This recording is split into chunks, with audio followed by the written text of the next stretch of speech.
राघवी क्या नमोताय जाते बड़े अरिहंतानि महान करि मंगल हरियो महा ग्रंथ करण को काम जाते मिले समाज सब पावे निज पदरम आत्मरूप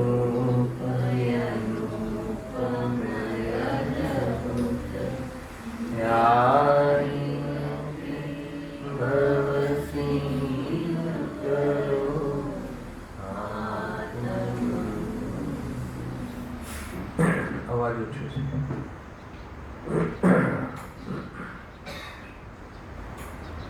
आज श्री मोक्ष मार्ग प्रकाशक ग्रंथ से 7मा अधिकार पर આપણે સ્વાધ્યાય ચાલી રહ્યો છે। પેજ નંબર છે 218। કેવળ વ્યવહારાલંબી જૈનાભાસુનું નિરૂપણ। વ્યવહારાદર્શી મિથ્યા દૃષ્ટિનું સ્વરૂપ અહીંયા વર્ણન એનું ચાલી રહ્યું છે। ગઈકાલે આપણે આ પેરેગ્રાફ બીજો પેરેગ્રાફ છે અહીં એમ જાણવું કે વ્યવહાર ધર્મની પ્રવૃત્તિથી પુણ્યબંધ થાય છે, માટે પાપ પ્રવૃત્તિની અપેક્ષાએ તો તેનો નિષેધ નથી। બરાબર કે જે વ્યવહાર પ્રવૃત્તિ છે, બાહ્ય ક્રિયા, શુભ ક્રિયા, પરિણામ લઈ લેવા, એ બાહ્ય ક્રિયાઓ જે શુભ ક્રિયાઓ છે એમાં કશાયની મનતા હોવાના કારણે પુણ્યબંધ થાય છે, માટે પાપ પ્રવૃત્તિની અપેક્ષાએ તો તેનો નિષેધ નથી। કોઈને એમ થતું હશે કે પુણ્યની અહીંયા સમર્થન છે, એમ નથી। પાપની અપેક્ષાએ, તીવ્ર કશાયની અપેક્ષાએ મંદ કશાયનો નિષેધ નથી। કેમ નિષેધ નથી? કેમ કે મંદ કશાયમાં જીવ હિતહિતનો વિચાર કરી શકે, તીવ્ર કશાયમાં હિતહિતનો વિચાર ચાલતો નથી। બહુ લોજિક છે આ તો। તીવ્ર કશાયમાં કોઈને સમજાવી ના શકાય, કોઈ સમજી ના શકે। કોઈને તીવ્ર કશાય હોય ત્યારે સમજાવવાનો પ્રયાસ કરવો નહીં, કેમ કે નહીં સમજે। કશાયની મનતા હોય ત્યારે સમજવાનો ચાન્સ છે, બસ એટલું લેવું જોઈએ। એટલા માટે અહીંયા એ અપેક્ષાએ વ્યવહાર ધર્મરૂપ જે પ્રવૃત્તિ છે એનો નિષેધ નથી, એ અપેક્ષાએ એટલો ખ્યાલ આવે। કોઈને મંદિરમાં અહીંયા આવ્યા હોય સભામાં કોઈ, અને જીનવાણીનો આધાર લઈને એને કોઈ એના દોષને બતાવીએ તો એને તકલીફ પડતી નથી, અને એ જ વાત એના ઘરે જઈને કહીએ ઝઘડો થઈ જાય। બરાબર છે?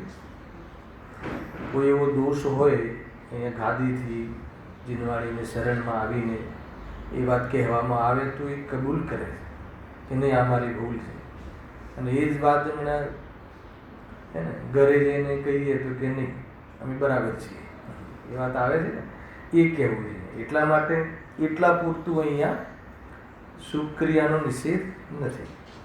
હવે જો છતાં પરંતુ છે ને અહીંયા પણ જે જીવ વ્યવહાર પ્રવૃત્તિ વડે જ સંતુષ્ટ થાય અને સાચા મોક્ષ માર્ગનો ઉદ્યમી થતો નથી। પછી ધર્મ સમજવા, ધર્મ ભણવા, એના માટે એ ક્રિયાઓ, ધર્મ સમજવા માટેની ક્રિયાઓ આદિ એમાં સંતુષ્ટ થઈ જાય, અને એ લખ્યું ને સાચો મોક્ષ માર્ગ એટલે નિશ્ચય મોક્ષ માર્ગ, એટલે એ ધર્મમાં સમજવામાં જે કહ્યું હોય એ સમજવા માટે પુરુષાર્થ કરતો નથી, તો તેને મોક્ષ માર્ગમાં સન્મુખ કરવા માટે શુભરૂપ પ્રવૃત્તિનો પણ નિષેધ નિરૂપણ કરીએ છીએ। કેમ ખ્યાલ આવે ને? જ્યારે કોઈ રોજ મંદિર આવતો હોય, સ્વાધ્યાય કરતો હોય, તો મિત્રોમાં જનરલી આ ટાઈપના ડિસ્કશન થતા હોય કે કોઈ મિત્ર જ્યારે રોજે સ્વાધ્યાય હોય, સ્વાધ્યાય કરતા હોઈએ અને કોઈ અનર્ગલ એના જીવનમાં કોઈ પ્રવૃત્તિ જોવા મળે તો એને કઈ રીતે રજૂઆત કરીએ ઋષભ? અરે તમે મંદિર આવો છો, સ્વાધ્યાય કરો છો, તોય આવું કરો છો. ખ્યાલ આવે ને શું કહ્યું? સ્વાધ્યાય કરો છો, ગુરુદેવના ભક્ત છો, તો પણ આવું પરિણામ કર્યો છે, આવી પ્રવૃત્તિ કરો છો. જનરલી આ ટોક હોય ને બે મિત્રો વચ્ચે, સાધર્મી વચ્ચે, તો એ કહે છે પંડિતજી, કહે છે કે કોઈ તો એને મોક્ષ માર્ગને સન્મુખ કરવા માટે એ જે શુભ ક્રિયાઓ કરે છે એને પણ ગૌણ કરવામાં આવે છે. ભાઈ તું મંદિર જાય છે બરાબર છે, પરંતુ તું તારા પરિણામ સુધાર, તારો અભિપ્રાય સુધાર. અભિપ્રાય સુધારતો નથી તો મંદિર ગયો કે ના ગયો બરાબર છે, આવી બી આપણે કોમેન્ટ્સ કરતા નથી. અભિપ્રાય ના સુધર્યું, પરિણામ ના સુધર્યા તો પછી એને તરત જ કહીએ કે તું મંદિર જાય છે એનાથી શું મતલબ? ના જાય કે જાય તો તેને નિષેધ કર્યો ને. શું કામ નિષેધ કર્યો? સાને લઈને કે તું તારું જે મુખ્ય કાર્ય છે એ યાદ કરવા માટે આનો નિષેધ કરવાનો આવે છે. એટલા માટે ગુરુદેવશ્રીએ બહુ તાકાત લગાવીને કે ભાઈ પુણ્યમાં ધર્મ નથી, દયાદાન વ્રત આદિ સ્વાધ્યાય આદિ એ કોઈ ધર્મનું કારણ નથી, એમ કરીને નિષેધ કર્યો.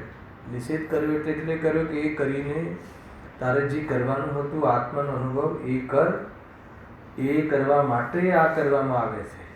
પણ એને લઈને થઈ જશે કે એ થયું એટલે બહુ થઈ ગયું એવી કોઈ બી રીતે તું કાર્ય કે સંતુષ્ટિ પ્રકારનો ભાવ નહીં કરતો. તો એટલા માટે શુભ ભાવનો નિષેધ એટલા માટે કરવામાં આવે છે.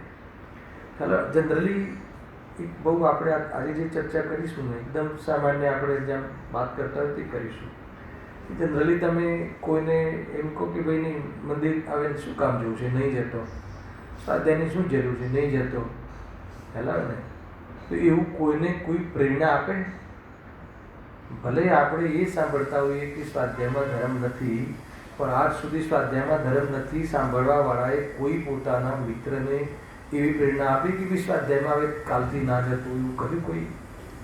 એનો અર્થ કે સ્વાધ્યાયમાં જવાનો નિષેધ નથી કર્યો, સ્વાધ્યાયમાં ધર્મ માનવાનો નિષેધ કર્યો. આટલામાં બેઠેલા કોઈ વ્યક્તિએ કોઈને એવી પ્રેરણા આપી કે ભાઈ નહીં કાલથી મંદિર શું, મંદિરથી થોડી ધર્મ થાય છે, નહીં જતો, એવું કોઈને કહ્યું હોય તો બતાવો મને.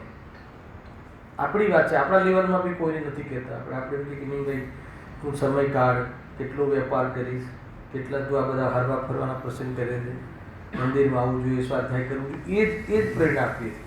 ભલે બે સાથે અહીં આવીને પછી એક દિવસ એમ સાંભળી કે સ્વાધ્યાયમાં ધર્મ નથી, તો પણ એનો અર્થ એ થઈ ગયો કે બીજું કંઈક કહેવા માગે છે કે સ્વાધ્યાય આદિમાં ધર્મ નથી એવો નિષેધ જે કરવામાં આવે છે એની પાછળ એવો ઉદ્દેશ છે કે મોક્ષ માર્ગમાં સન્મુખ કરવા માટે, એનાથી બી ઉઠાઈને અલગ લઈ જવું, ઉપર લઈ જવું છે એટલા માટે એને. પણ એનાથી કંઈ નીચે ઉતરીની વાત નથી. અરે જ્યાં પુણ્યમાં ધર્મ નથી એમ કહ્યું હોય તો હજારો વાર પાપમાં ધર્મ નથી એમ પણ કહ્યું. તો પાપમાં જવાનું થોડી કહ્યું છે. પાપ માન લો કે પુણ્ય ઝેર છે તો પાપ અમૃત છે એવું પણ તો નથી કહ્યું. ખ્યાલ આવ્યો? પુણ્ય ઝેર છે અને વિતરાગતા અમૃત છે. તો વિતરાગતાની સામે પુણ્યને ઝેર કહ્યું છે, પણ પુણ્યને ઝેર કહ્યું તો પાપને અમૃત કહ્યું એવું તું ક્યાંથી લાવ્યું? વાત ત્યાં ચાલી હતી. તો એટલા માટે વ્યવહારનો નિષેધ પણ કરવામાં આવે છે. કેમ કે વ્યવહાર પછી પુત્રીમાં વ્યવહારનો આ રીતે, કેમ કે વ્યવહાર છે એટલે એને અને એમાં સંતોષાઈ ગયો છે એટલે એને એ તરફનો ઉપદેશ આપવામાં આવે. હવે જ્યારે આ વાત એમને એક ટર્મ્સ મૂકી દીધી કે જ્યાં અમે હવે પૂરું પ્રકરણમાં વ્યવહારની ધુલાઈ કરીશું, એમ જો આપણી ભાષામાં કહીએ બરાબર એનો નિષેધ કરીશું. પણ એનો જે નિષેધ કરીએ છીએ એ શાના માટે કરીએ છીએ? આ તે વાંચો, જે મતલબ કે વ્યવહાર પ્રવૃત્તિમાં સંતુષ્ટ થઈ અને સાચા મોક્ષ માર્ગનો ઉદ્યમી થતો નથી, એને મોક્ષ માર્ગ નિશ્ચય મોક્ષ માર્ગને સન્મુખ કરવા માટે, ત્યાંથી ઉઠાવવા માટે એને અહીંયા જે વ્યવહારનો નિષેધ કરવામાં આવશે. હવે જો એમ કરવામાં આવે તો એક ચેતવણી આપી દે છે તરત બીજા પેરેગ્રાફમાં. અહીંયા સુધી આવ્યા હતા કાલે, બરાબર? એક સાવધાની રાખવાનું કહે છે. શું કહેવામાં આવે સાંભળો. આ કથનને સાંભળીને જો શુભ પ્રવૃત્તિ છોડી અશુભમાં પ્રવર્તશો તો તમારું બુરું થશે. બરાબર છે. અને જો યથાર્થ સિદ્ધાંત કરી, બે કન્સેપ્ટ બતાવે છે, યથાર્થ સિદ્ધાંત કરી એ કહેવા પાછળની અપેક્ષા સમજી મોક્ષ માર્ગમાં પ્રવર્તશો તો તમારું ભલું થશે. શું કીધું? આ ખ્યાલ આવ્યો સમ્યક? એમ કહ્યું કે જે અમે નિષેધ કરીશું શુભ વ્યવહારનો કે શુભ પ્રવૃત્તિનો, તો આ કથન સાંભળીને હે ને, આપણે તો ગુરુદેવશ્રીથી આ જ સાંભળીએ છીએ વધારામાં વધારે, તો આ સાંભળીને કોઈ શુભ પ્રવૃત્તિ છોડી અશુભમાં પ્રવર્તશું તો શું થશે? ગુરુ થશે. પણ જો યથાર્થ સમજે, યથાર્થ સમજે એટલે શું કે એનાથી કોઈ બીજી વાત કરવા માગે છે, શ્રી ગુરુ વિતરાગ થવાનું કહે છે, આ રાગમાં ઉપાદેયપણુનો નિષેધ કરે છે, એમ સમજી અને મોક્ષ માર્ગમાં પ્રવર્તશે, ઉપેક્ષા ભાવથી કરશે, ઉદાસીન ભાવે કરશે, હે બુદ્ધિ એ કરશે, તો શું થશે? મોક્ષ માર્ગમાં પ્રવેશ થઈ જશે, એના બારણા ખુલી જશે મોક્ષ માર્ગના, તો તમારું ભલું થશે. ઉદાહરણથી સમજાવે છે.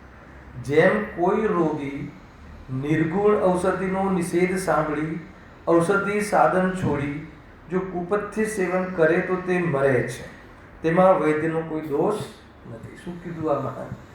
ઉદાહરણ પહેલા સમજવું પડશે આપણે. તો શું ઉદાહરણ છે કે જેમ કોઈ રોગી નિર્ગુણ ઔષધિ, નિર્ગુણ હોય ઔષધિ, ગુણ કરે કે ના કરે, તો નિર્ગુણ ઔષધિનો શું અર્થ છે કે માની લો કે કોઈ આપણને દુખે છે માથું, હે ને, હેડેક છે, તો આપણે હેડેકની દવા ઘરમાં અથવા કોઈ જગ્યાએ માગીએ કે મને એના સિમ્પથી આપો, તો એના ઘણા પેકેટ પડ્યા છે, એમાં એના પેટના દુખના મટવાની પણ દવા છે, બધી દવાઓ છે.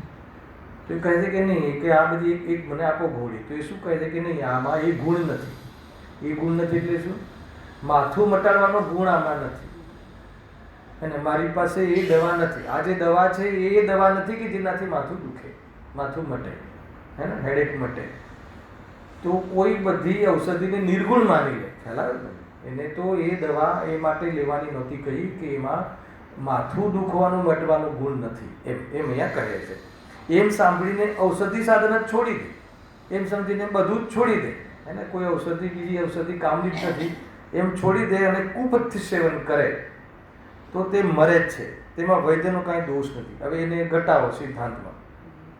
તેમ કોઈ સંસારી પુણ્ય ધર્મનો નિષેધ સાંભળી, હે ને, નિષેધ સાંભળી ધર્મ સાધન છોડી વિષય કસાયરો પ્રવૃત્તિ, હે ને, મતલબ કે કોઈ જે શુભભાવમાં ધર્મ નથી એમ કહીને શુદ્ધમાં જવાનું હતું, અને એના માટે કહ્યું હતું, એમ એના બદલે એ ધર્મ સાધન બી છોડી દે, ધર્મ સાધન એટલે બાહ્ય સાધન બી છોડી દે અને પાપમાં જતો રહે, તો એમાં અમારી કોઈ ભૂલ નથી, તારી સમજવામાં ભૂલ છે, એમાં વૈદ્યનો કોઈ દોષ નથી, એમાં ગુરુદેવશ્રીનો કોઈ દોષ નથી. ગુરુદેવશ્રીએ જે આ પૂરી જે ધૂન ચલાવી કે પુણ્યમાં ધર્મ નથી, પુણ્યમાં ધર્મ નથી, અને એમાં કોઈ પુણ્ય છોડીને પાપમાં ચાલ્યો જાય તો એના જવાબદાર ગુરુદેવશ્રી નથી, એમ કહે છે. એ લાગે ને એમાં કોઈ, તેમાં વૈદ્યનો કાંઈ દોષ નથી. તેમ કોઈ સંસારી પુણ્યરૂપ ધર્મનો નિષેધ સાંભળી, નિષેધ શાના માટે કર્યો હતો કે ભાઈ આમાં તારે જે વિતરાગતા જોઈએ છે ને, તારે વિતરાગ થવું છે, આનાથી વિતરાગ નહીં થવાય, રાગથી વિતરાગ નહીં થવાય, એટલા માટે તારે આ રાગમાં વિતરાગ થવાની દ્રષ્ટિ છોડવી પડશે, એમ કહ્યું. તો આને એને સર્વથા નિષેધ કરી નાખે કોઈ, અને પાપમાં જતો રહે, તો એમાં એ ડૉક્ટરે જે કોમેન્ટ્સ કહી હતી એનો કોઈ દોષ નથી, એમ જો. તો તે નરકાદી દુઃખને પામશે, તેમાં ઉપદેશદાતાનો દોષ નથી. તો કોનો દોષ છે? હે ને, ઉપદેશ આપવાવાળાનો અભિપ્રાય તો સાંભળજો, ઉપદેશ આપવાવાળાનો અભિપ્રાય તમને નરકમાં મોકલવાનો નથી. કઈ વાર ચાલ્યું, અમને આ બહુ ફેસ કરવું પડે. ગુરુદેવશ્રીનું સૌથી વધારે આવ્યું ને પુણ્યમાં ધર્મ નથી, એનાથી તો અમને બહુ ફેસ કરવું પડે છે. અમે જ્યાં જ્યાં અન્ય જગ્યાએ જઈએ છીએ તો ત્યાં કહે છે કે ભાઈ પુણ્યમાં ધર્મ નથી તો શું કરવાનું આપણે? અરે પુણ્યમાં ધર્મ નથી એનો અર્થ એ છે કે એમાં વિતરાગતામાં ધર્મ છે, અને તને અસત્ય શ્રદ્ધાન છોડાવી મોક્ષ માર્ગમાં લગાવવું છે, કાંઈ તમને નરકમાં મોકલવા છે, હે ને, કે એવો કોઈ જાતિનો જ્ઞાનીનો અભિપ્રાય હોતો નથી. પુણ્ય છોડાવવા પાછળનો શું અભિપ્રાય છે? વિતરાગતામાં લગાવો, વિતરાગતાનું પ્રયોજન છે. પુણ્યમાં આવવાનું કહે તો બી વિતરાગતાનું પ્રયોજન છે, પુણ્ય છોડવાનું કહે તો બી વિતરાગતાનું પ્રયોજન છે, બંનેમાં વિતરાગતાનું પ્રયોજન છે. એનો અર્થ ખ્યાલ આવ્યો? અહીંયા આપણે સ્વાધ્યાય કરવા આવ્યા છે, સોનગઢમાં જઈએ છીએ, અનેક ધાર્મિક પ્રસંગોમાં જઈએ છીએ, એમાં જો અને એમાં આમંત્રણ આપીએ છીએ. આ કાયદા અહીંયા તો આમંત્રણ આપવા બધા આવે છે, આમંત્રણ આપવા આવે છે ને, અમારે ત્યાં અથવા આપણે આ મંડળ દ્વારા જન્મજયંતિ ઉજવવાની છે, બધાને સાદર એને આમંત્રણ છે, બધા આવજો, અચૂક આવજો એવું આમંત્રણ આપવામાં આવે છે. હવે આમંત્રણ આપવામાં આવે છે ત્યાં તો આમંત્રણ આપવામાં આવે છે તો શાના માટે આવે છે? તો જો વિતરાગતાનું પ્રયોજન છે, ત્યાં બોલાવવા પાછળ બી વિતરાગતાનું પ્રયોજન છે. ખ્યાલ આવે કે નહીં? શું કામ આવવાનું છે ત્યાં, શું કામ જવાનું છે? તો કાલે એન્જોયમેન્ટ માટે, ત્યાં કોઈ ટુરિંગ માટે, કે ત્યાં કોઈ પિકનિક માટે, કે ત્યાં કોઈ શાના માટે, સગા સંબંધીને મળવા માટે, કે બહુ દિવસ થયા મળે તો એ બધા મળીશું, ભાઈઓ બહેનો બધા એક સાથે મળે, એના માટે બોલાવવામાં આવે. શાના માટે બોલાવવામાં આવે? કે ત્યાં પણ પ્રયોજન તો વિતરાગતાનું છે, પ્રયોજન તો તત્વ અભ્યાસનું છે, પ્રયોજન તો આત્માના હિત માટે કરવામાં આવતું તત્વ અભ્યાસનું છે. અને એ પ્રયોજન હોય તો ત્યાં જવામાં કે બોલાવવામાં પણ કોઈ પ્રોબ્લેમ નથી. હવે ત્યાં જઈને એમ કહે કે ક્યાં સુધી સોનગઢ આવ્યા કરીશ, એનો અર્થ શું? એમ બી કહે ને, હવે ક્યાં સુધી સોનગઢમાં ધર્મ નથી, હેલા ને, સોનગઢમાં સમ્યક દર્શન નથી મળતું, એમ કહે એનો અર્થ કે હવે એનથી ઊંચી આત્મામાં જા, ત્યાં બી વિતરાગનું જ પ્રયોજન છે, ત્યાં બી આત્માની દ્રષ્ટિ કરાવવાનું પ્રયોજન છે. જો આ ન સમજે અને કોઈ પછી એવા પ્રસંગોમાં જવાનું છોડીને અન્ય પિકનિકોમાં જવા લાગે તો કે તારે નરકાદિમાં જવાનું થશે, અહિત થશે, તો એના માટે અમે જવાબદાર નથી. અને કોઈ અહીંયા આવો, બધા આવો એમ કહીને ત્યાં જ સ્થાયી થઈ જશે. ત્યાં સ્થાયી એટલે શું? ત્યાં રોકાઈ જાય એમ નહીં. સોનગઢ જવાથી ધર્મ થાય છે, બહુ ફરક પડી જાય છે. આપણે તો વર્ષમાં એકવાર જઈએ છીએ ને તો એનું ફળ જોરદાર આવે છે. શું ફળ આવે છે? બધાને ખબર છે, લાકડીવાળો મંત્ર. એક ખાલી 10 દાડા જઈ આવીએ ને તો આખું વર્ષ ચાલે છે, ના ખ્યાલ? એ રીતે બી લોકોની માન્યતા છે ભાઈ. અંદર પડી જાતો, અંદરમાં થોડુંક આમ જઈ આવીએ, કશાયની મનતાઓ થાય છે ત્યાં, અને પછી અહીં આવીએ ત્યારે આપણે બધા ઓર્ડરો બધા કન્ફર્મ થઈ જાય છે. તો કે આ સારું છે, તો કે તમને ખબર નથી કે એ બી ભૂલ કરી નાખી. તો આ બધી બાબતો અહીંયાથી નીકળે છે. સામાન્ય કથન હોવા છતાં જ્ઞાનીઓને તો અસત્ય શ્રદ્ધાનાદિ છોડાવવાનો જ અભિપ્રાય છે. બીજો કોઈ તારી સાથે કોઈ દુશ્મની નથી, કે તારી સાથે કોઈ મોક્ષે ચાલ્યો જઈશ તો એમને ફાયદો થઈ જશે, કે નરક થઈ જશે તો એમનો એનો નંબર બન્યો રહેશે, એવો કોઈ પણ પ્રકારનો અભિપ્રાય હોતો નથી. એમ અહીંયા વાત કરી. હવે જો આટલી તો આપણી માનસિકતા રેડી કરી દીધી પંડિતજી. તમે હું જ્યારે શુભ ભાવનો નિષેધ કરું તો શું સમજવાનું? પંડિતજી કહે છે કે હું શુભ ભાવનો નિષેધ કરું તો તમારે શું સમજવાનું? કે અહીંયાથી છોડાવીને મોક્ષ માર્ગમાં સન્મુખ કરવાનો અભિપ્રાય છે. આ છોડાવીને કોઈ નીચે ઉતરીને પાપ આદિમાં જોડવાનો અભિપ્રાય નથી. ખ્યાલ આવ્યો? એટલે સેકન્ડ, એક તો આ અભિપ્રાયની ઓળખી. બીજું, જ્યારે હું તમને આ અભિપ્રાયનો ખ્યાલ આવી ગયો ને, અભિપ્રાયમાં છોડવાની છે. બીજું, હું જ્યારે શુભભાવમાં ધર્મ નથી એમ જેટલી વાર કહું તો કોઈએ શુભભાવની પ્રવૃત્તિ છોડી દેવાની જરૂર નથી. બે સાવધાની થઈ ગઈ. હવે ગમે એટલું બોલું પ્રોબ્લેમ નથી ને, આ ખૂટા નાખવા પડે છે, નહીં તો કરી છે ને એમને. અને કોઈ બીજી આનો અભિપ્રાય ના સમજીને ઉલટું કરે તો અમે એમાં જવાબદાર નથી. કેટલી સરસ વાત છે. 2 પોઈન્ટ ખ્યાલ આવે છે. અમારો અભિપ્રાય પુણ્યમાંથી છોડાવીને, એની દ્રષ્ટિ છોડાવીને આત્મદૃષ્ટિ કરાવવાનો અભિપ્રાય છે, અન્ય કોઈ અભિપ્રાય નથી.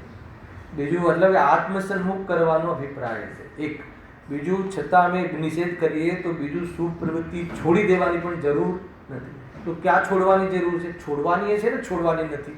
તો કે દ્રષ્ટિમાં છોડવાની છે ને પ્રવૃત્તિમાં રાખવાની છે. હેલા કે અરે રાખવાની શું છે? તું રાખવા વાળો કોણ? એ તો રહેવાની જ છે, ભૂમિકાનું છે.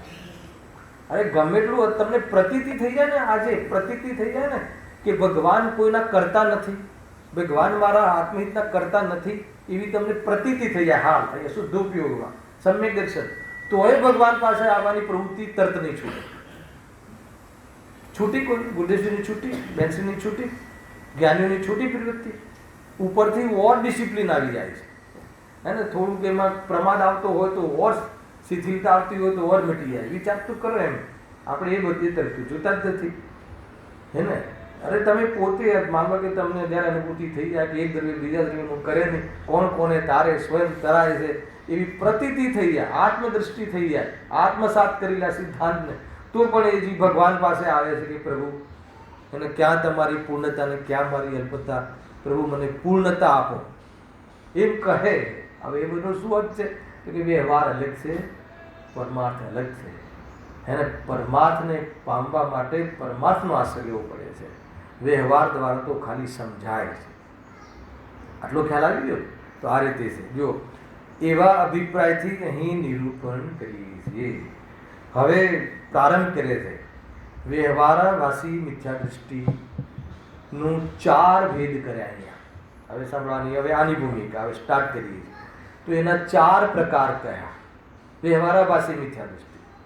જૈન મત અનુયાયી જે છે ને, જૈન જે મિથ્યા દૃષ્ટિ જે છે, જૈના ભાષી મિથ્યા દૃષ્ટિ, એના 4 પ્રકાર એ અલગ.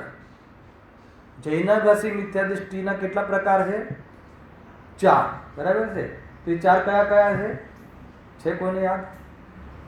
શું વાત કરે છે? પ્રશ્ન ખ્યાલ નથી આવ્યો.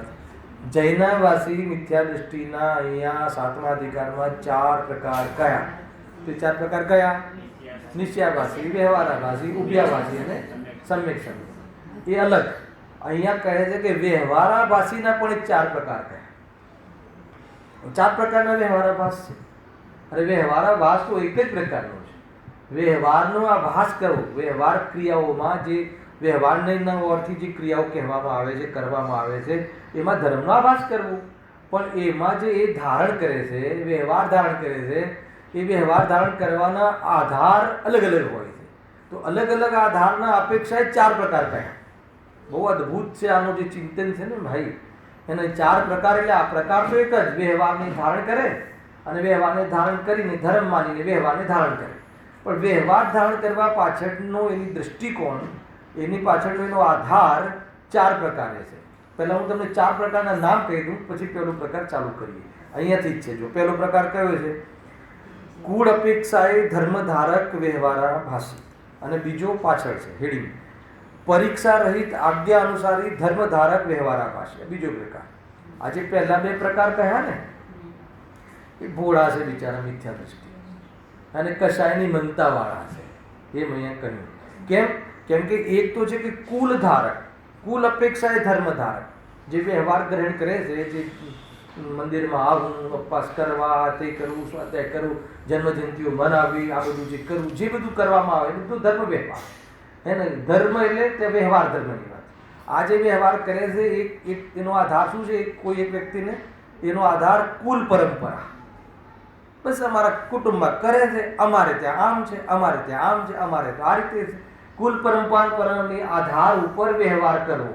એને બીજી કોઈ માન કશાય કે પૈસા માટે કે એવું નહીં. અમારા કુળમાં કહ્યું છે એટલા માટે અમે કરીએ છીએ. અમે આ કુળમાં જન્મ્યા છીએ અને આ કુળની અંદર આ પ્રથા છે, આ કુળની પરંપરા છે, એ પરંપરાએ અમે સોનગઢમાં આવ્યા છીએ. હલાવે કે નહીં? એક તો કુલ પરંપરાથી આવે છે. સાંભળ્યું? હમણાં ખુલાસા બહુ થશે એના. અને આ બીજો એ સેમ છે, એવું એક કુલ પરંપરા અને એક જીન આજ્ઞા. કોઈ શાસ્ત્રમાં કહ્યું છે એટલે કરવું પડે. બાકી એને એમાં કોઈ જાતિનો લોભ કે કોઈ જાતિનું માન નહીં. બસ એક જ. અને પરમાર્થ માટે બી નહીં. સૌથી મોટી ભૂલ તો પરમાર્થને પ્રાપ્ત કરવા માટે કોઈ વ્યવહાર ક્રિયામાં જોડાય છે એવું પણ નથી. પરંતુ એ શું કામ કરે છે? આજ્ઞા માનવી પડે. ભગવાને કહ્યું છે ને, એટલે આપણે ભગવાનની આજ્ઞા આપણે એને ભગવાનની આજ્ઞા છોડાય નહીં.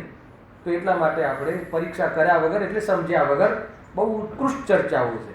આ 4 પ્રકારના જે ભેદ છે ને, ક્રમે સૂક્ષ્મ થતા જશે. પહેલાં સ્થૂલ છે, પણ એને મંદિરમાં આવવાનો, પૂજાપાઠ કરવાનો આધાર ભાઈ શાસ્ત્રમાં કહ્યું છે કે આટલા ટાઈમ પૂજા, આટલા ટાઈમ આ, રાત્રિ ભોજન નહીં કરવાનું, આ બધું શાસ્ત્રમાં કહ્યું છે. એટલે એની આજ્ઞા અનુસાર આપણે હવે એનાથી શું લાભ મળે એ કરીને શું કરવાનું, એનું શું ફળ છે એ અમને ખબર નથી. આપણે તો ભગવાને કહ્યું છે એટલે કરવાનું. એક એવો પ્રકારનો વ્યવહારાભાસી છે, એક કુલ પરંપરાવાળો વ્યવહાર છે. ત્રીજો પ્રકારનો જે વ્યવહારાભાસી છે ને, એ થોડો બેઈમાન છે. એને મિથ્યા દૃષ્ટિ છે ને, એ બેઈમાન છે, એ થોડું તીવ્ર કશાય છે. જુઓ, બોલું ત્રીજો નંબર, પેજ નંબર 223 પર છે. સાંસારિક પ્રયોજન અર્થે ધર્મધારક વ્યવહારાભાસ. શું કહ્યું? સંસારિક પ્રયોજનના અર્થે ધર્મને ધારણ કરે. આ કયા ધર્મની વાત છે? વ્યવહાર ધર્મ. નિશ્ચય ધર્મની તો વાત જ નથી. નિશ્ચય ધર્મ તો એને ખબર જ નથી. બધે જે વ્યવહાર ધર્મ જે કહ્યું હોય ને એ શું કામ ધારણ કરે છે? સાંસારિક પ્રયોજનથી. ખતમ થઈ બેઈમાની આવી ગઈ. તીવ્ર મિથ્યા દ્રષ્ટિ છે, તીવ્ર કસાઈ જીવ છે કે ભાઈ ભગવાનને આપણે એટલે પૂજવા કે આપણું સંસારના પ્રયોજનની સિદ્ધિ થાય. હે ને? બધું આમાં બધું જ લઈ લેવું કે આપણે જે પણ હોય કે આપણે વિવાઈ જાય છે એટલે આપણી પણ જો અને એ દિગંબર છે ને આપણે ના જઈએ તો એ રિસાઈ જશે, નિરાશ થઈ જશે, નારાજ થઈ જશે. આ બધું સાંસારિક પ્રયોજન. ધન દોલત માટે જેવું નહીં. કોઈ રીતે માન કશાય, લોભ કશાય, વ્યવહાર સાચવવા, ચંદ્રલી વ્યવહાર સાચવવા શિબિરમાં ઘણા આવે. આ મારો 19 વર્ષનો અનુભવ છે. એને 20મી આવે ને 21મી આવશે. 20 વર્ષનો અનુભવ છે. કારણ કે 20 વર્ષથી હું તો કન્ટિન્યુઅસ છું, પણ 20 વર્ષથી શ્રોતા બદલાય છે. અને શ્રોતા એવા આવે છે કે જે વર્ષે જે ડોનર હોય ને એનું આખું ગ્રુપ આવે. આ મારો પર્સનલ અનુભવ છે. બરાબર રજનીભાઈ? જે ડોનર હોય એના બધા વેવાય ને આ ને તે ને ભલે બહાર પણ આવ્યા હોય તો એ પણ આવી જાય. વેવાયનું છે તો કે સાંસારિક પ્રયોજન. તો કહે છે કે એના જેવી કોઈ બીજી દુષ્ટતા નહીં. મેક્ઝિમમ. અને એ વખતે હું કહું પાછા બહુ વખાણ કરે કે આ વખતે એટલી મજા આવી. તમને ખરેખર ભલે તમે એ રીતે આવ્યા, એકવાર ભલે એ રીતે આવી ગયા, ટેન્શન નથી, પણ હવે તમને તત્વની મજા આવી તો રેગ્યુલર રહેજો. અને પછી બીજા વર્ષે પત્રિકા લખવામાં આવી જાય ને થોડું, હું કહું કે આ વખતે પ્રોગ્રામ છે ને તો કે 1 દિવસનું છે, છેલ્લા દિવસનું છે, રવિવારનું છે, પછી કે આ વખતે છોકરાને અમેરિકા જવાનું છે. શું થયું? હે ને? એનો આ બધી બહુ બધી ફેસ. બરાબર ને ભાઈ? કૌશિક બહુ ફેસ કરવું પડતું હોય. કોઈ કહેતા મારે બી તો પ્રવચન કરવાનું એટલે જ જાઓ છો ને, કઈ રીતે કહેવાવાળાને શું છે? કહેવાવાળા તો બધા હાથ ને કોલર પકડવાવાળા બહુ મળી જાય છે. કોઈ ટેન્શન નથી. અમારી પાસે પૂરો જવાબ હોય છે, એની બી અમને ચિંતા હોતી નથી. જો ત્રીજા પ્રકારનું સાંસારિક પ્રયોજન અર્થે ધર્મધારક વ્યવહાર આભાસી. એટલે સંસારનું જેનું પ્રયોજન છે હે ને એ રીતે એમાં ધર્મને ધારણ કરે. ચોથા પ્રકારનો જરા ઈમાનદાર છે. અને ઈમાનદાર છે કસાયની મનતાવાળો છે. ધર્મ બુદ્ધિ ધર્મધારક વ્યવહાર આભાસી. ખ્યાલ આવ્યો? જેમ કે દ્રવ્યલિંગી સંત ધર્મ બુદ્ધિથી કરે છે છતાં ભૂલ રહી જાય છે, છતાં વ્યવહારનું અંદરમાં મીઠાશ આવી જાય છે. હે ને? ધર્મ બુદ્ધિથી એને કોઈ જાતિનું કંઈ બહારનું કોઈ લોભ કે કોઈ માન કે કોઈ કે એ તો ગરબી છોડી દીધું હોય છે. કોઈ વ્યવહાર સાચવવા બી વ્યવહારની બી વાત નથી. એ ચોથા પ્રકારનો. આ 4 પ્રકારના ધર્મધારક વ્યવહારાવાસી મિથ્યા દૃષ્ટિની અહીંયા ચર્ચા કરી છે. 4 પ્રકારનો આધાર. 4 પ્રકારો એટલે કોઈ 4 પ્રકારના નહીં. એ વ્યવહારને ધારણ કરવાનો એ લોકોનો આધાર, એ લોકોની દ્રષ્ટિ, એ લોકોનો ઉદ્દેશ અલગ અલગ છે. એ અપેક્ષા એને અલગ અલગ પ્રકાર કરવામાં આવ્યા છે. એમ નિશ્ચયાભાસીમાં ભલે આ રીતે પ્રકાર નથી, પણ પ્રકાર તો હતા જ ને. એક જ્ઞાનની ઓરથી નિશ્ચયાભાસી પરને જાણવું જ નહીં. એક વર્તમાન પર્યાયમાં જ સિદ્ધ સમાન માની લેવું. એક સુવાદી તો વિકલ્પરૂપ છે, એને છોડીને અલગ અલગ ધર્મધારક અલગ અલગ પ્રકારના ત્યાં મિથ્યા પ્રવૃત્તિ કહી હતી ને, ત્યાં નામ નથી આપ્યા, હેડિંગ નથી આપ્યા, અહીંયા હેડિંગ આપ્યા. વ્યવહારાવાસી 4 પ્રકાર. આ આપણી અંદરની જે ગંદકી છે ને, ગંદકી સોચની, આપણે સોચની જે ગંદકી છે ને એ ગંદકીને અહીંયા બહાર લાવે છે. ખ્યાલ આવે? એનું ધ્યાન કરાવે છે. આપણી સોચ કારણ કે એ તો બહારમાં તો શું દેખાય? ફર્સ્ટ ક્લાસ એકદમ વ્હાઇટ એન્ડ વ્હાઇટ જબ્બો લેગો હાથે, બિલકુલ આજુબાજુ જોવાનું નહીં, એકદમ આવવાનું શાંતિથી સાંભળવાનું અને બધું એ બરાબર કરે. તો વ્યવહારમાં તો કોઈ કમી નથી. જેવો જ્ઞાનીનો વ્યવહાર છે એનો વ્યવહાર છે, જેવો જ્ઞાનીની પ્રવૃત્તિ છે એની પ્રવૃત્તિ છે, એને મનતા કસાય છે એની કસાયની મનતા છે, બધું બરાબર છે. પણ અભિપ્રાય, શ્રદ્ધાન, ભાઈ હું તો આવ્યો છું, હવે આવી જ ગયા છીએ, આવવું પડ્યું છે, એ બધું આવશે ને. હેલા કે ને એવું આવવું જ પડ્યું છે તો જરા બરાબર એને સમાજને સારું લાગે, અમારા સંબંધોની મીઠાશ ખ્યાલ આવે દુનિયાને, હે ને? અમે એકબીજા માટે આમ તૈયાર છે એવું ભાષીએ. એ રીતે બહારની જે એની જે સ્ટેટસ છે, સ્ટેટસ સિમ્બોલ બહુ હોય આજકાલ. ધર્માત્મા જે સંસારિક પ્રયોજનમાં આવે, ધર્માત્મા બનવું નથી, ધર્માત્મા દેખાવું છે, એ પ્રયોજનથી બી વ્યવહાર કરે. ઘણી વાર તમે જોજો અમુક લોકો બસ કોઈ સ્પેશિયલાઇઝેશન હોય એમનું કે અમુક દિવસોમાં જ આવું, અમુક મહેમાનો આવે ત્યારે જ આવવું, અમુક જ ઘટનાઓમાં આવવું, એમાં મને સમજાતું નથી કે આ એ વખતે ધર્મનો જે વ્યવહારમાં એ ધારણ કરે છે એ દિવસ પૂરતો, એની પાછળ એની શું એની દૃષ્ટિકોણ હશે, એની શું માન્યતા હશે, તો એ જાણે સર્વેથી જાણે. ફેલાવે કે નહીં એ ગજબ છે ભાઈ બહુ. અને અમુક જગ્યાએ બહુ જેમ કે ભેદ થતા હોય છે કે આ વિદ્વાન હોય તો જવું, આ વિદ્વાન હોય તો ના જવું, તો એના રિલેશન સાચવવા જ જાય છે. આ બધું સાંસારિક પ્રયોજનમાં જશે. તમને એમ લાગતું છે કે તમે કેમ આવી સ્થૂલ વાતો કરો છો, પણ કેમ કે આ અંદરમાં આવો દોષ પડ્યો હોય છે અંદરમાં, તો એને ધર્મ તો દૂર હે ને, પુણ્ય પણ નથી. ગુરુદેવજી તો કહે છે પ્રવૃત્તિ પુણ્ય નહીં અને બાંધે પાપ. મિથ્યાત્વનું પાપ નહીં, મિથ્યાત્વનું પાપ તો એ તો પેલી સીલ મારી જ દે છે. ચારિત્ર સંબંધી બી પાપ છે, પાપ પરિણામ થઈ જાય છે. એટલે બહુ બધું ભાઈ બહારની પ્રવૃત્તિથી શું મતલબ છે?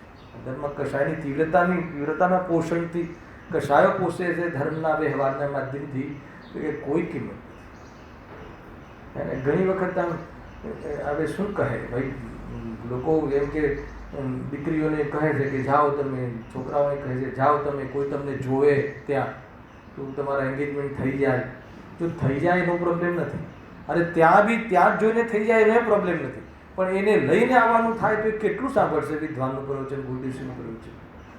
એની મુખ્યતાથી આવશે એની વાત. કદાચ તે આવી ગયા, સાધર્મી મળી ગયા, એક બે જોડે વાત થઈ ગઈ અને એમ થઈ ગયું તો એનો કોઈ બહુ મોટો પ્રોબ્લેમ નથી.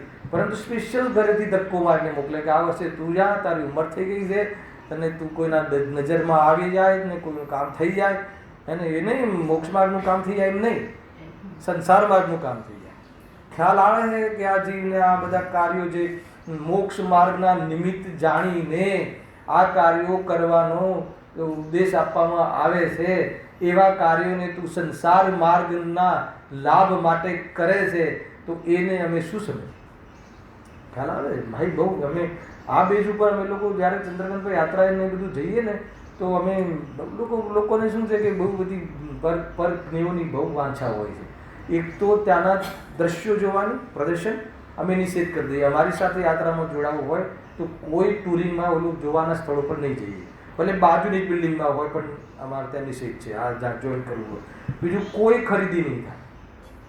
હવે કોઈ તમે છેક કાશી સુધી લઈ જાઓ ને પછી ત્યાંથી બનારસની લઈ જાઓ સાડી લીધા વગર આવીએ, તો પછી એમાં ફરક શું પડી ગયો? બધા જ પ્રવચનો એટેન્ડ કરીશું અને થોડી એક બે સાલ ને સાડી લઈ લઈશું, પ્રોબ્લેમ શું છે? તો કે તને એની મુખ્યતા આવે છે ને અમે તો એની મુખ્યતા છોડાવ. બરાબર ભરતભાઈ? બધા સાથે આવો છો તમે લોકો, તમને ખ્યાલ છે ને? પણ છુપાઈને જાય, ખબર ના પડે તે જાય, આપણા જ વ્યક્તિને લઈ જાય એટલે કે પંડિતજી નહીં બોલે, અરે બહુ પોલિસી ચાલતી હશે. શું કરે? આપણા જ કોઈ ફેમિલીથી એક લેડીઝને લઈ જાય હે ને, તો એને ખ્યાલ નથી, વધારે ધૂળ કાઢી નાખશે વિદ્વાન. હજી તો ઓર ચાન્સ મળી ગયો, કેમ કહ્યું તો એને કોના ખભા પર રાખીને બંદૂક ફોડવાની છે, પ્રોબ્લેમ જ નથી. ભાઈ કોઈ કહે કે ના કહે, કદાચ વિદ્વાન બોલે કે ના બોલે, એનાથી સંબંધ નથી. પરંતુ જે અંદરની ભાવના જે છે, તારો વ્યવહાર બી એને એટલો હીન છે, દરિદ્ર છે વ્યવહાર બી, એને પરમાત્મા સાથે જ સાચો વ્યવહાર તો હોય છે, પણ એના પૂર્વમાં જે વ્યવહાર કરવામાં આવે છે એ વ્યવહારના પણ ઠેકાણા ઉદ્દેશ કે નિશ્ચયનો ઉદ્દેશ બી નથી, એનો તારો ધ્યેય બી નથી, તો તારા વ્યવહારના ઠેકાણા આવા જ હોય. તું કાંઈનું કાંઈક કસાઈનું પોષણ કરે, કાં તો કોઈ સાંસારિક પ્રયોજનનું પોષણ કરે, અને કાં તો કુળ પ્રથાને તું બસ કરી અને કટ્ટરતાથી નિભાવી અને ચાલી જઈશ. કટ્ટરતાથી નિભાવે કુળ પરંપરા, બધું જ બરાબર, પણ કાંઈ નહીં, જીરું. એટલે બધી ઘણી બાબતો છે, બહુ શાંતિથી સમજજો, બહુ અદ્ભુત છે. હવે આપણે પ્રારંભ કરીએ છીએ. 4 પ્રકાર ખ્યાલ આવી ગયા? હવે સાંભળો. કોઈ જીવ તો કુળ ક્રમે વડે જ જૈની છે, બરાબર છે, પણ જૈન ધર્મનું સ્વરૂપ જાણતા નથી. માત્ર કુળમાં જેવી પ્રવૃત્તિ ચાલતી આવે છે તે જ પ્રમાણે પ્રવર્તે છે. હવે સાંભળજો. ત્યાં જેમ અન્યમતી પોતાના કુળ ધર્મમાં પ્રવર્તે છે તે જ પ્રમાણે આ પણ પ્રવર્તે છે. જો કુળક્રમથી જ ધર્મ હોય, અગર એ ન્યાય હોય, તો મુસલમાન આદિ સર્વ ધર્માત્મા જ ઠરે. અરે એ તો પોતાનો કુળ ધર્મ એ જે રીતે કટ્ટરતાથી નિભાવે છે ને, આપણે લોકો તો આપણો કુળ ધર્મનો બી બહુ શિથિલતા હોય છે.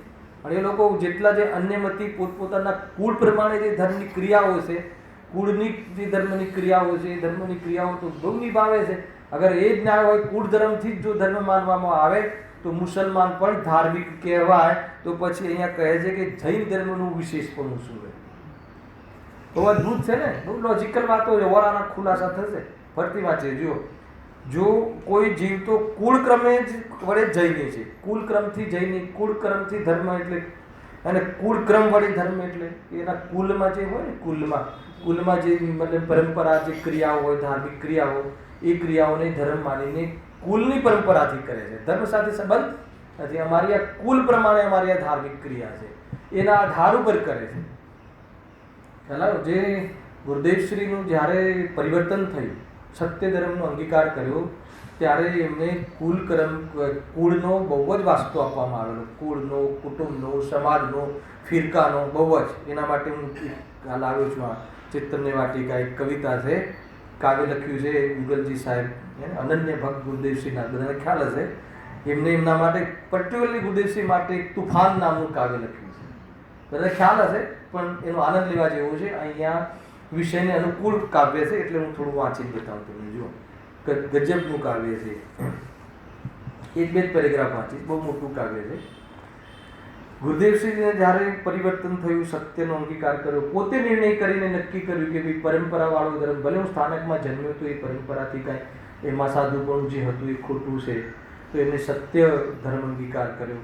હે ને? તો એ વખતે જે સમજાવવાવાળા કહો કે એમને જે પણ પોતાની ઇમેજ, પોતાનું ફિરકાનું સ્ટેટસ રાખવા માટે કેટલો વાસ્તો, કુળનો વાસ્તો, કુટુંબનો વાસ્તો, પછી લાલચ ને પ્રલોભન ને આ ને ધમકી, બધું જ કર્યું ને. તો એ લખ્યું છે પૂરા કાવ્યમાં. અને એની સામે જે ગુરુદેવશ્રીએ જવાબ આપ્યો ને, અંદરથી જે હશે એમના તરફથી બી લખ્યું, ગુરુદેવશ્રીએ શું જવાબ આપ્યો, બહુ જોરદાર છે. જુઓ, બધાને ખ્યાલ હશે, લો રોકો તુફાન ચલા રે, ખ્યાલ હશે. બોલી દુનિયા અરે અરે રે, સાંભળજો, દુનિયા એમને કહે છે ગુરુદેવશ્રીના. એક પૂરું ડ્રામા એકદમ તમે સાંસ્કૃતિક પ્રોગ્રામમાં કરી શકો. બોલી દુનિયા અરે અરે રે, માત પિતા કા ધર્મ ન છોડો. શું કીધું અહીંયા?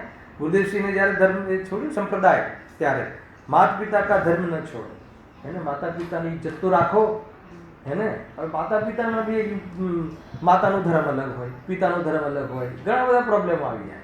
પિયરિયાનો ધર્મ અલગ હોય, હે ને, સાસરિયાનો ધર્મ અલગ હોય, મામાનો અલગ હોય.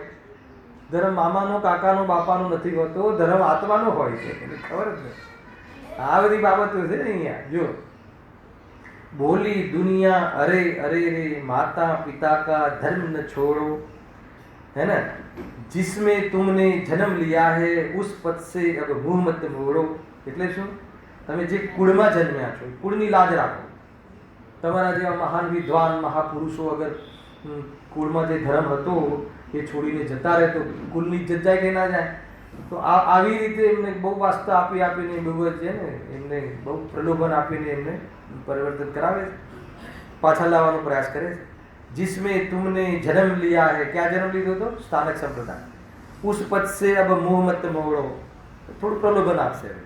हरी भरी सी कीर्ति लता है ना, दिग दिगंत में व्याप्त तुम्हारी. ચારે દિશાઓમાં તમારી શું છે? કીર્તિ ફેલાય છે ને. હતું એમના વિશે તો એને બધાને ત્યાં તો 10,000 માણસો, હે ને, મતલબ કે બહુ જ એમનું ત્યાં માન હતું, સન્માન હતું, અનેક જીવોના આદર્શ હતા, બહુ જ પ્રસિદ્ધ જીવ હતું ત્યાં. અને ખરેખર કોઈને માનનિક કશાય હોય ને, એનો ઉદ્ભવ હોય ને, તો એવું છોડીને આવે જ નહીં, પોસિબલ જ નથી. સત્યનો સ્વીકાર, નિર્ણય કરવો બહુ ભારે ભાઈ. પક્ષ છૂટવું બહુ કઠિન છે. જે બધું છોડી દે, માતા પિતા છોડી દે, ધંધો છોડી દે, વેપાર છોડી દે, ભોગ છોડી દે, બધું જ છોડી દે, પરંતુ પક્ષ નથી છૂટતો જલ્દી. અને ઘણી વખત એને એમનું પરિવર્તન કરવાનો કોઈનો આધાર માત્ર ગુરુદેવ હોય તો આવી તો જાય, પણ અંદરનો પક્ષ નથી છૂટતો. અને એને ઘણી બધી બાબતો બહારમાં પછી દેખાતી હોય. હરી ભરી સી કીર્તિ લતા હૈ, દિગ દિગંત મેં વ્યાપ્ત તુમ્હારી. યહ લો સિંહાસન લો. બહુ કવિ હૃદય હતું ને. યહ લો સિંહાસન લો, લેકિન રખો લાજ હમારી. શું જોઈએ છે બોલો? પ્રલોભન આવી. પેલા કીર્તિ તરફથી લોકથી, પછી પેલા કુટુંબથી એમને હાથમાં લીધા કે કુટુંબનો થોડોક એમને આધાર આપીએ તો અંદરથી પાછા પીગળી જાય. અરે તમારા કુટુંબનું ધર્મ છે, તમારા ઘરનું ધર્મ છે, તમારા ભાઈઓની, તમારા માતા પિતાની ઇજ્જત જશે અને તમે બીજો ધર્મ એને કરો છો એમ. ખ્યાલ આવે તમને આખી વાત કેવી રીતે એક ઇમેજ કરો. હું જ્યારે આવું વાંચું ને ત્યારે હું આખું વાતાવરણ મારા દિમાગમાં આખું એ એપિસોડ ઊભો કરું કે કેવી રીતે થતું હશે. ગુરુદેવ બેઠા હશે, લોકો આવતા હશે, ગુરુદેવે બસ એક પછી આમ ડિક્લેર કર્યું કે આ ધર્મ જુઠ્ઠો છે. એ વખતે લોકોએ એમને શરૂઆતમાં દ્વેષ ના કર્યો, તમે બોલો નહીં, તમારે આ સ્ટેજ ઉપર રહીને જે કરવું હોય તમારે સાચું કરો, પણ અહીંયા બોલો નહીં ને તમે અહીંયા રહો, એટલે મારું સચવાય ને તમારું સચવાય. એ ગજબ છે ભાઈ. બહુ સ્થૂળ વાતો છે પણ બહુ સામાન્ય વાત નથી ને. અને તમને સ્થૂળ લાગશે આનું નિરૂપણ, બહુ માર્મિક વાત છે. બહુ લોકો તરત જ ચેન્જ થઈ જતા હોય છે એને. મતલબ કે કોઈ કહે ને દીકરીને આપણે એમનેમાં આપીએ તો પછી પતિદેવ એ દેવ છે, અચિંત્ય શક્તિ દેવવાળા દેવ તો જતા રહ્યા, સર્વ કે દેવી જતા રહ્યા. પતિદેવ જે કહે એ અમારા દેવ છે, અમારા સુખના દાતા છે, જે કરે અમારે કરવાનું. એ બધી બાબતો થતી હોય ભાઈ, બહુ બધી બાબતો. જો यह लो सिंहासन लो लेकिन रखो लाज हमारी, अरे तुम्हारे इस निश्चय से, काय निश्चय थी, भूतल पर भूचाल चला रे, भूचाल मचा रे, पाखंडों के महल डलाता. है ना, जबरदस्त लो रोको तूफान चला रे. है ને, આ ઈગલજી સાહેબે કોઈ બસમાં જતા હતા એ વખતે બહુ પ્રેમ, અતિ પ્રેમ. આમાં ઘણું ગુરુદેવશ્રી વિશે જે કાવ્યો લખ્યા છે અદ્ભુત. મતલબ કે અન્ય મતીથી આવવાવાળો જીવ, હે ને, એ કોઈ દિગંબર કે કોઈ જૈન, એક જૈન બી નહોતા અને પ્રખર વિદ્વાન થઈ ગયા આપણે ત્યાં. અને ગુરુદેવશ્રીનો આનંદને ભક્ત, બહુ સારા બીજા ઘણા કાવ્યો લખ્યા છે. જો અરે તુમ્હારે ઇસ નિશ્ચય से भूतल पर भूचाल मचा रे, पाखंडों के महल ढलाता. હે ને, ભૂકંપ થઈ ગયો સાહેબ, તમે ભૂકંપ થઈ જશે, તમે કરો શું છો, તમારો આ નિશ્ચય, અને આ સાધુપણું સાચું નથી, આ ધર્મ જૂઠો છે, એ બધું કહ્યું ને. અમે સાધુ નથી, છેલ્લે અમે સાધુ નથી, આ સાધુપણું જ સાચું નથી, તો અમે શાના સાધુ. આવું જ્યારે ડિક્લેર કર્યું ત્યારે એમને કહ્યું કે આમ કે ભૂકંપ થઈ જશે, તમે આ તમારા સ્ટેટમેન્ટ અને આ બધું તમારા શ્રદ્ધા સુધી રહેવા દો, પરંતુ તમે અમારી સાથે બેસો. હલાવે કે નહીં. શાનો આધાર આપ્યો? કુલક્રમ, કુટુંબક્રમ, સમાજ, બધી જ જગ્યાએ એમને કહ્યું કે નહીં, તમે આ ધર્મને નહીં છોડો. ગુરુદેવજીનો જવાબ સાંભળવો છે સર, કહું જોરદાર સવાલ છે. उत्तर मिला, धर्म शिशु जननी के अंचल में नहीं पलता है. धर्म शिशु जननी के अंचल में नहीं पलता है, એટલે માँ की गोद में नहीं पलता है. કોઈ માતાનો ધર્મ કોઈ હોય એવો કોઈ ધર્મ નથી. है ना, मातानो धर्म, तने माताए जन्म आप्यो है तो मातानो धर्म तो अपनाओ तो कि नहीं. धर्म कभी किसी, है ना, शिशु जननी के, किसी माता के आंचल में नहीं पलता. और पिता की परंपरा से बंध कर धर्म नहीं चलता है. मतलब આ પરંપરા વાળું ચાલે છે વિક્રમ. પિતાની પરંપરાથી ધર્મ નથી ચાલતો. ધર્મ પિતાની પરંપરાની ઓરથી નથી હોતો. પિતાએ આમ કર્યું, પિતા કરે છે એટલે આપણે અમારા કુટુંબીજનો, અમારા પૂર્વજોનો ધંધો, અમારે ત્યાં આમ થાય, અમારે આવું પર્સનલ લઈ લે છે. અમારે ત્યાં આમ પૂજા, અમારે ત્યાં આમ ચિંતન, અમારે ત્યાં આ રીતે થાય છે, અમારા આ ભગવાન. તો એ કહે છે કે અમારા કાંઈ ના હોય, સત્ય હોય અમારું હોય.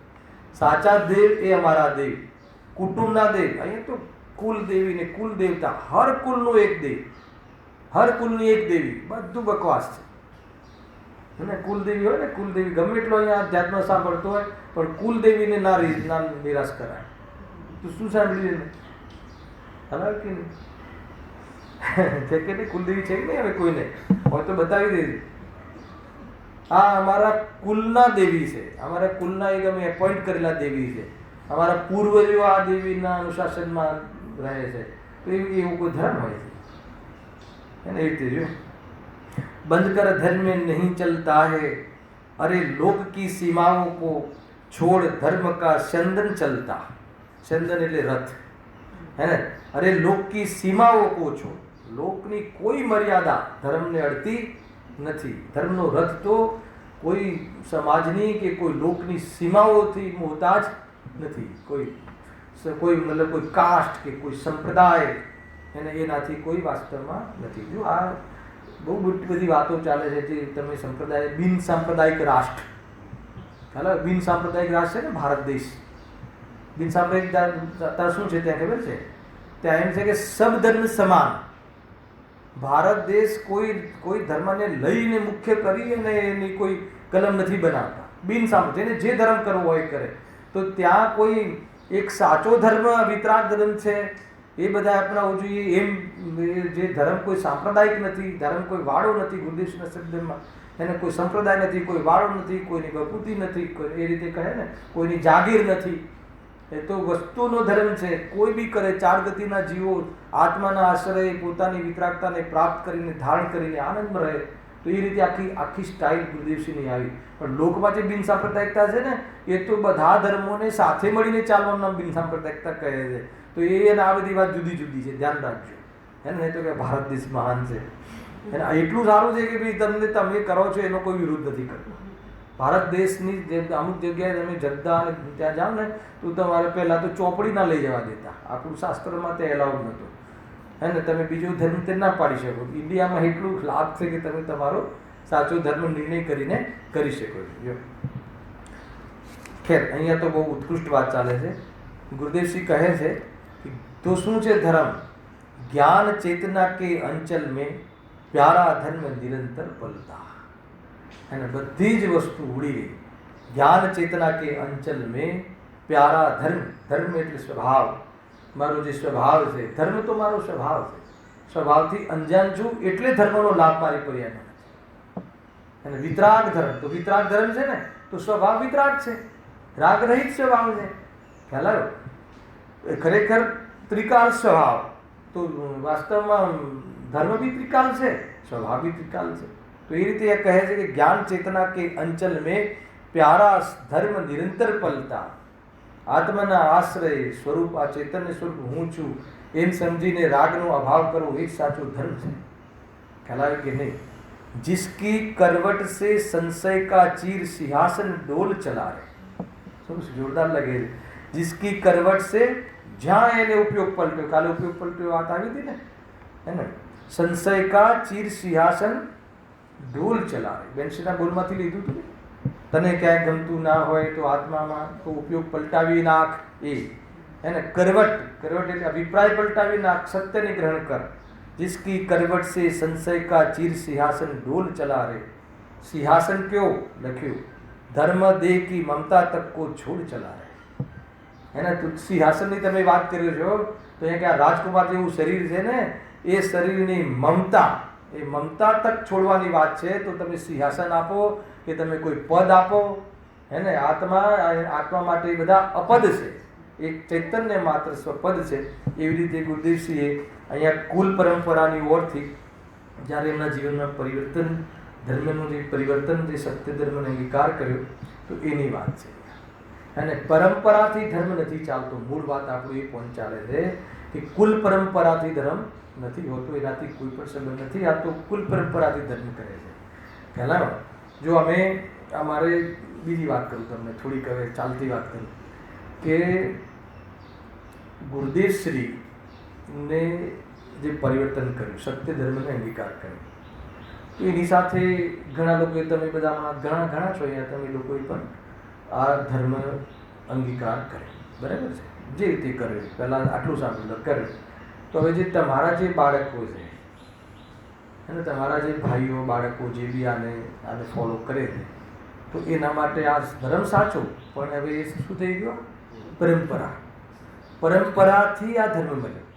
અને અમને તો જન્મથી પરંપરાથી ધર્મ મળ્યો. બે વસ્તુ ખ્યાલ. અને જેને પરંપરાથી જે આ મળે ને, આ બધી વાતો પરંપરાથી મળી ને, આ જે સત્યવાદ, સાત તત્વ છે, દ્રવ્ય, આ સ્વપન, વેદ વિજ્ઞાન, આપણે પરંપરાથી મળ્યું છે. હવે તમે ભલે નિર્ણય કરીને આવ્યા હોય, પણ તમારા જે બાળકો છે એને તો પરંપરાથી મળ્યું. હે ને? તમે તમારા બાળકો એને ફોલો કરે છે. અમે તો જન્મથી પરંપરાથી છીએ. તો મારે બતાવવું છે કે જેને પરંપરાથી મળ્યું હોય ને, એને બહુ પુરુષાર્થ જોઈએ. મારે બતાવવું. ખ્યાલ આવ્યો? અગર પરંપરાથી મળે ને તો એમાં નિર્ણય કરી અને નક્કી કરવું જોઈએ. પરંપરાથી મળે તો એનો કોઈ લાભ થતો નથી. ભલે સત્ય ધર્મ છે, અનાદિની પરંપરાવાળો છે. આ કોઈ નવી પરંપરા નથી, નવી કોઈ સ્ટ્રેટેજી નથી. આ તો અનાદિ અર્યન ભગવાન અનાદિથી છે, અને પરંપરા બી આ તત્વની પરંપરા પણ અનાદિથી છે. પણ ભલે આ પરંપરાથી મળ્યું આપણને, હે ને, ભલે તો હું તો તમને એક સામાન્ય કથન કહું છું, કોઈ નિર્ણય કરીને લઈને આવ્યું હોય, પણ કોઈ જેમ કે ગુરુદેવસિંહ ત્યાં શ્રદ્ધાના વિષય હતા, લોકોના આદર્શ હતા, એમના સાથે ઘણા લોકો હતા, તો કદાચ કોઈને આ ધર્મને અંગીકાર કરવાનો આધાર અને ગુરુદેવ હોઈ શકે છે, તત્વ નિર્ણય પણ ના હોઈ શકે. એવું બી બને કે ભાઈ એ સત્ય છે, એમને આ ગ્રહણ કર્યું છે એટલે આપણે પણ ચેન્જ થવું જોઈએ. તો એમને આ ધર્મ અંગીકાર કરવાનો આધાર કોણ છે? સત્ય છે કે પરંપરા છે? ગુરુદેવ છે એમનો આધાર. એ ભલે પરંપરાથી આવી ગયા, અમે બી પરંપરાથી જ આવ્યા છે. અમે કઈ પુરુષાર્થ કરીને આ નક્કી કર્યું કે આ સાચો ધર્મ છે. આપણે તો અહીંયા જન્મ થયો ને માતા પિતા આ ધર્મ કરતા હતા, કુદરતે સાચો હતો, અને એમાં અમે પરંપરાથી કરી રહ્યા હતા. બરાબર છે. પરંતુ પરંપરાથી કરવા છતાં પણ નિર્ણય કરી અને જો નક્કી કરવામાં આવે તો આ પરંપરાવાળું લાંછન ન લાગે. તમે સમજો આખી વાત, બહુ બધી બાબતો છે આ. એક છે આપ કમાઈ કરોડપતિ અને એક બાપ કમાઈ કરોડપતિ. સાંભળ્યું છે ને? તો એક આપ કમાઈ કરોડપતિ. આપણે બધા કયા છીએ? બાપ કમાઈ કરોડપતિ. બાપ કમાય છે ને, આપણે તો જન્મથી મળ્યું છે.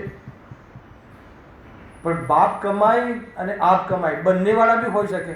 બાપ કમાઈથી મળ્યું પણ પછી સ્વયં નિર્ણય કરીને, એવું નથી કે પપ્પાએ મોકલ્યું કે પિતાએ મોકલ્યું એટલે આ કરી રાખ્યું, એમ નહીં. સ્વયં નિર્ણય કર્યો કે આ જ સત્ય છે. એક વસ્તુ ધ્યાન રાખજો, બહુ મુદ્દાની વાત કહું. આપણે ત્યાં જે વાત છે ક્રમબદ્ધ પર્યાયમાં ક્રમબદ્ધનો નિયમ લાગે છે, પુણ્યમાં ધર્મ નથી, આત્માનો ધર્મ સાચો ધર્મ છે, એ બધું આપણે પાઠશાળામાં ભણ્યા, વિદ્વાનો દ્વારા સમજ્યા, ગુરુદેવસિંહથી સમજ્યા કે એ અથવા એ સાંભળી. અને અગર આપણે અમારે ત્યાં તો ક્રમબદ્ધ પર્યાય, અમારે ત્યાં તો પુણ્યની ધર્મ નથી માનતા, આવ્યું ને અમારે ત્યાં તો વિતરાગ ધર્મ જ સાચો ધર્મ છે. અગર એ પાઠશાળાથી શીખીને, માત્ર શીખીને જ અગર એ રીતે પોતાનો એ ધર્મ માનતો હોય તો એ પરંપરા ધર્મમાં જશે. એનાથી કોઈ લાભ નહીં થાય, કશાયની મનતા સુધી એ સીમિત થઈ જશે. હે ને? કોઈ કહે કે પણ પરંપરાથી મળ્યું છે, પણ નિર્ણય કરીએ ને ક્રમબદ્ધ કેવી રીતે છે, બરાબર સમજીને, ભેદ જ્ઞાનથી, ખરેખર સત્ય સમજીને સત્ય સ્વીકારવામાં આવે તો લાભ છે. પરંપરાથી બી સત્ય સ્વીકારવામાં આવે તો એનો કોઈ લાભ નથી. પરંપરાથી સ્વીકારેલું સત્ય હોય અને પક્ષરૂપથી ભગવાનને સ્વીકાર કર્યા હોય, પણ પક્ષરૂપથી હોય તો એનો કોઈ લાભ હોતો નથી. ભગવાન મહાવીર અમારા છે, આ ભગવાન મહાવીર તો સાચા દેવ છે, તો એને દેવ માનવા જોઈએ. પણ આપણે માનીએ છીએ અમારા દેવ છે એટલે માનીએ છીએ, સાચા છે એટલે માનીએ છીએ, એવું નથી. તો કહે છે કે પરંપરામાં જતું રહેશે, પરંપરા કુલ ધર્મના ખાતામાં જતું રહેશે. એને વાસ્તવમાં એ વ્યવહાર આભાસી થઈ જશે. વાત બધી સાચી કરશે. ભાઈ ક્રમબદ્ધ પર્યાય, અમારે ત્યાં ક્રમબદ્ધ પર્યાય આમ છે, અમારે ત્યાં પાઠશાળામાં શીખ્યા છે કે જે સમયે જે પર્યાય, જે પ્રમાણે, જે થવાની જે કાળે એ જ થાય છે, બીજી થતી નથી. ક્રમબદ્ધ પર્યાયનો આ નિયમ છે, આ કાનૂન છે. અને અમારે ત્યાં આ બધું શીખ્યા. અને આપણે હવે માનીએ છીએ, શાના આધાર પર માનીએ છીએ? પાઠશાળાના આધારથી શીખ્યા છીએ. આપણે ત્યાં આ રીતે છે પર્યાયનું સ્વરૂપ, આપણે ત્યાં આ રીતે છે ધર્મનું સ્વરૂપ, આપણે ત્યાં આ રીતે છે ભગવાનનું સ્વરૂપ. અમારે ત્યાં ભગવાનને ટીલા ટપકા ન લાગે. અરે અમારે ત્યાં નહીં, કોઈ બી ભગવાનને ટીલા ટપકા ના લાગે. હલાવે કે નહીં, ભગવાનને શણગાર હોય જ નહીં. અમારે ત્યાં શણગાર ના હોય એનો અર્થ કે આને પરંપરાથી માને છે.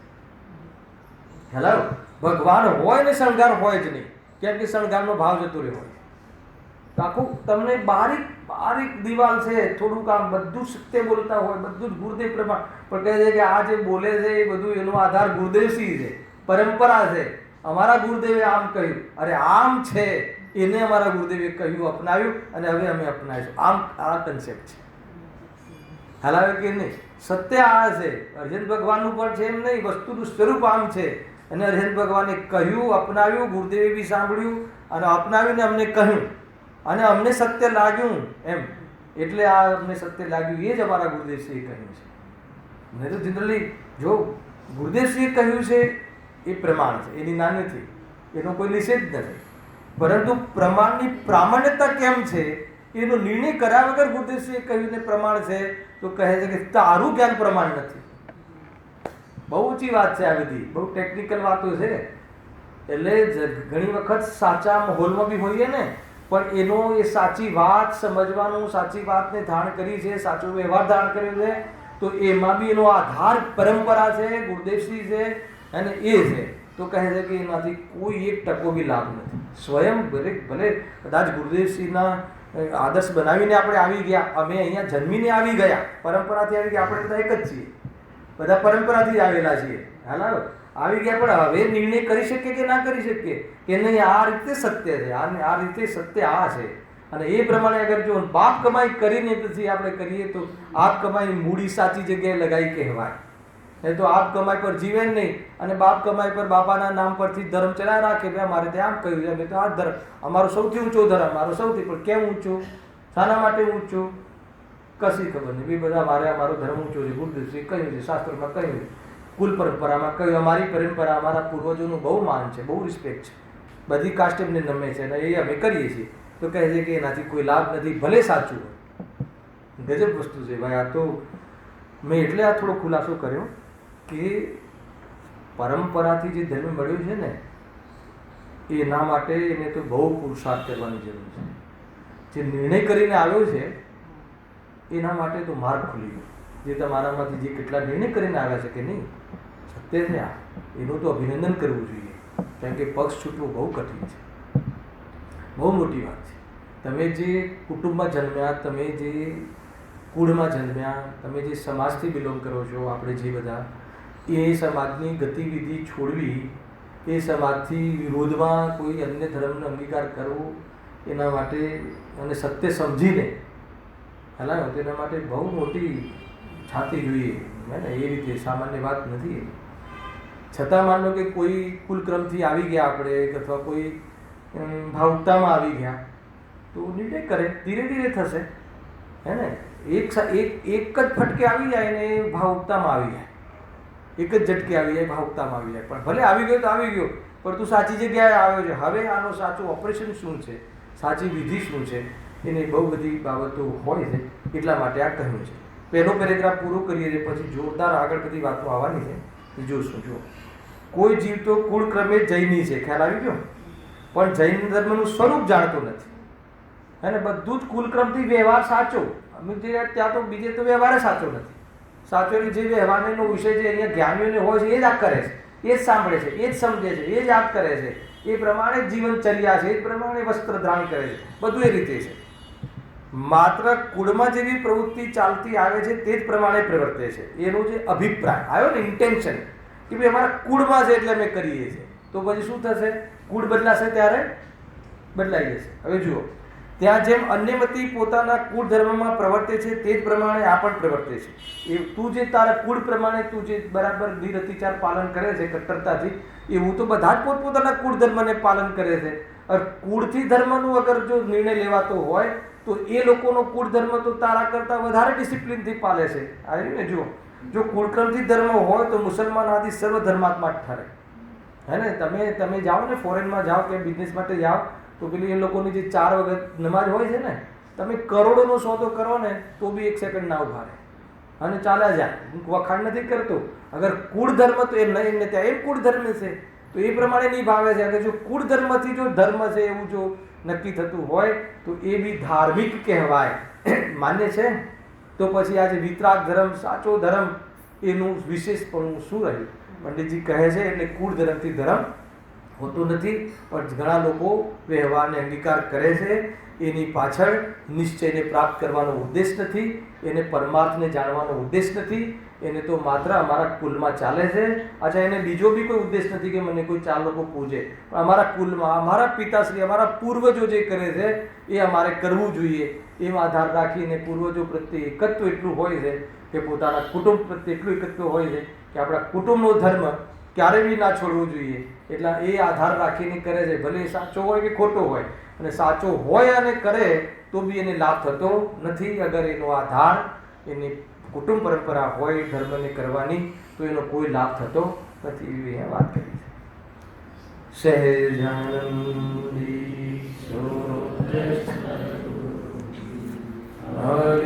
અવિનાશી